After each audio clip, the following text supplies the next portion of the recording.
Hello and a warm welcome for another episode of Manovak in conversation with Guruji Noshir.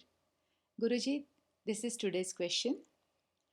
We read about gods, goddesses, all powerful entities, both positive and negative, in our mythological books, performing superhuman activities, unbelievable stories. Most of this sounds like fantasy. So, what is the truth behind it? Okay. So you want to know whether they really happened, whether they existed, or it's just Yes. somebody's figment of imagination. Yeah. Well, I'm going to shock you by saying that everything you read in mythology, every story, no matter how absurdly fantastic it sounds, is 100% true. It Now, sounds this is unbelievable. absolutely.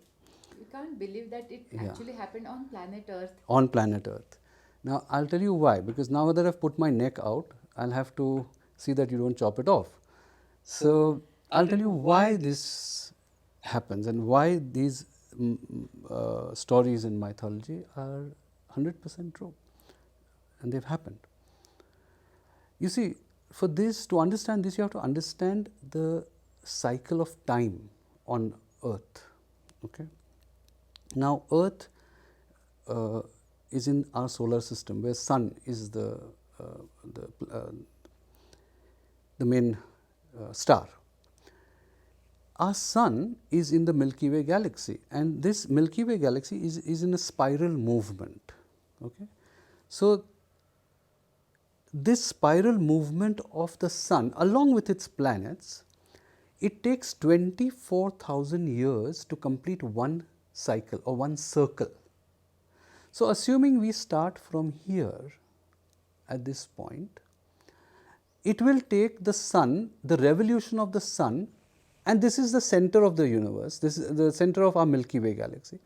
It will take 24,000 years for the Sun to go like this and in an elliptical movement come back to this point. So, it will keep going like that. This gives rise to what is called the yugas or the periods. Now, there are 4 yugas that occur. The first is the Satya Yuga or the golden age, then the Treta Yuga or the silver age, the Dwapara Yuga or the bronze age, and the iron age or the Kali Yuga.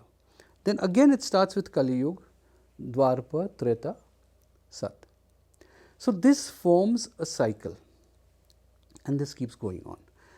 Now, to my rough estimate, we've had at least 6 of these cycles of 24,000 years each since anything was ever written or recorded. Okay?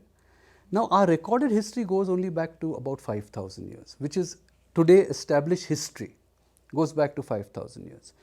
But what happens is, why these stories,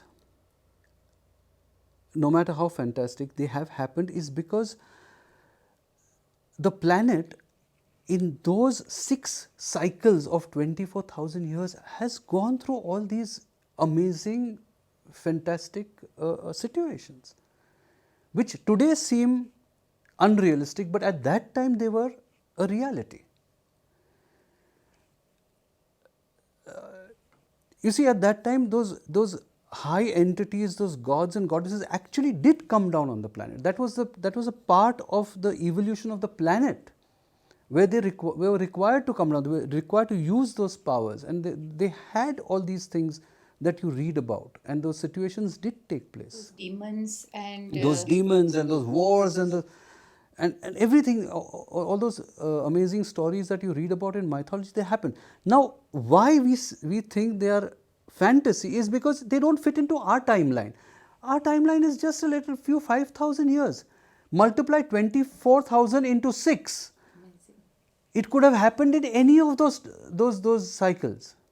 You get my point. So, we don't know which cycle it happened in and when it happened, because that nobody would know. that nobody would know. Why? Because every 24,000 years there is a pralay.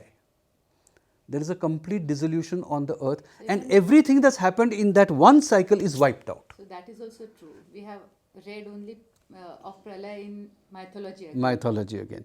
But every 24,000 years, everything that has happened in that one cycle gets completely wiped out and a new cycle begins.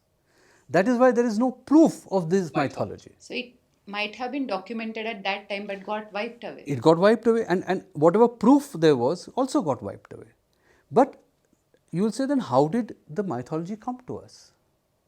Yeah. How do we know about it? Isn't that the next Yes, obvious yes. question?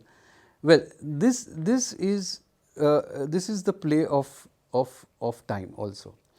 You see, when these mythological stories are written by great sages, and those who can connect into the or plug into the divine universal consciousness or divine mind, universal mind.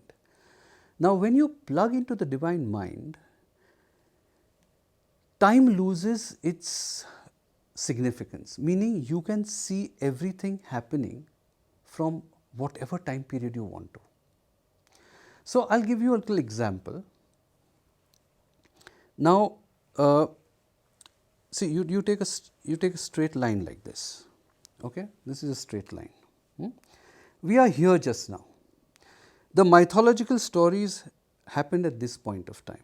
So, if you are standing here, you can't see this. Naturally. Now, I am a sage who can plug into the universal consciousness. So, when I plug into the universal consciousness, what happens is my consciousness goes like this. Now, I can see what has happened 40,000 years back, 50,000 years back, because I am at this point. I am not here. I am not standing here. If I stand here, I can only see 5,000 years back. Okay. But if I am standing here, I can see the entire stretch of timeline, of linear time. So you want to say everything is recorded in universal mind? Everything is recorded in the universal mind, and you can see anything, anytime.